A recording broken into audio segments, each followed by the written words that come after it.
Hi, I'm Kristin Omdahl and welcome to my studio. In this video, I'm going to show you some tips and tricks on making a brand new project. This is the Margot crochet cardigan or vest. This is a classic silhouette that is a staple for anyone's wardrobe. Make it short and sweet or longer for a duster length, sleeveless for a vest, or add sleeves of varying lengths. The stitch pattern is simple and makes a gorgeous fabric. Be So Baby yarn comes in 60 colors. Make a variety of Margos to wear with any outfit. You will need number 3 DK weight yarn and a size US 10.5 K or 6.5 millimeter crochet hook. The pattern comes in 6 sizes, so make sure to pay attention to how much yarn you'll need for whichever size you're making. Also, the sample is shown in the longer length with side vents and long sleeves. Adjusting the length of the body or sleeves can adjust your yardage requirements as well. I'll be using different colors of Be So Baby yarn for the different elements of the construction of this project to really emphasize what we're doing and where. So the first color I'll be using is Periwinkle, and the construction of this pattern begins at the shoulders with the upper body and working down, starting with the upper back. So the setup row for the upper back is a series of foundation ovals. We're going to start by tying our yarn to our crochet hook. You can use a square knot, slip knot, whichever you prefer. And the first foundation oval is a chain 3,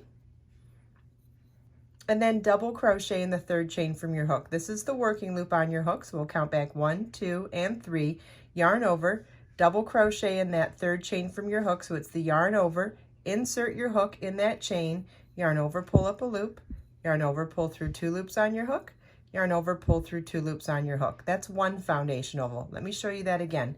A foundation oval is chain 3, then double crochet in the third chain from your hook, yarn over, insert your hook, yarn over, pull up a loop, yarn over, pull through 2 loops on your hook, yarn over, pull through 2 loops on your hook. The pattern will tell you how many foundation ovals you need for whichever size you are making. I'm going to be making a reduced size sample, so I'm going to continue with my foundation ovals, but just keep in mind, I'll be doing less foundation ovals than what you'll be doing in making whichever size. This is what your work should look like at the end of the setup row for the upper back. Row 1 begins with a chain 5 and single crochet in the first oval. Then our repeat is chain 3 and single crochet in the next oval. You want to repeat chain 3 and single crochet in the next oval all the way across. At the end of the last repeat, it is chain 2 and then double crochet in the same last oval.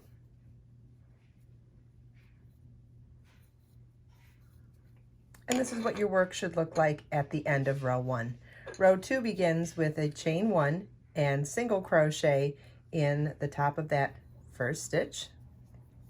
Then work 5 double crochets in the next chain 3 space.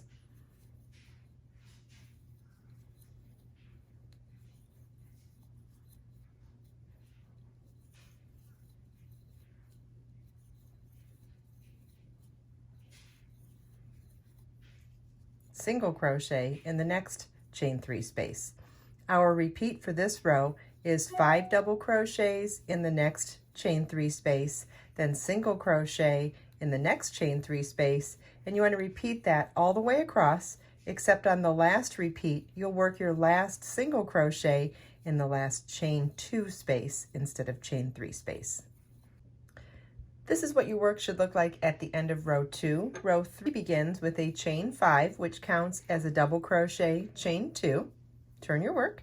You want to skip the first double crochet and single crochet in the next double crochet, chain 3. Skip the next double crochet and single crochet in the next double crochet, chain 3. Skip the next double crochet, single crochet, double crochet, and single crochet in the next double crochet, chain 3, skip 1 double crochet and single crochet in the next double crochet. You want to repeat this all the way across. After the last repeat, chain 2 and double crochet into the last single crochet. And this is what your work should look like at the end of row 3. Row 4 begins with a chain 1 and single crochet in the first stitch, chain 3, and single crochet in the next chain 3 space. You want to repeat chain 3 and single crochet in the next chain 3 space all the way across, except on the last repeat, work your last single crochet in the last chain 2 space instead of chain 3 space. This is what your work should look like at the end of row 4. Row 5 begins with a chain 5, which is a double crochet chain 2 and single crochet in the first chain 2 space, chain 3, and single crochet in the next chain 3 space. Our repeat for this row is chain 3 and single crochet in the next chain 3 space. At the end of the last repeat, chain 2 and double crochet in the last single crochet. Chain 5 was actually a repeat of row 1.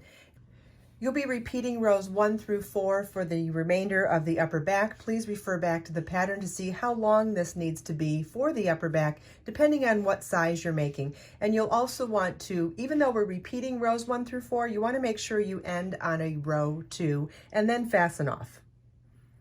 In the next video, I'll show you how we begin the upper right front, right from the shoulder seam of the upper back.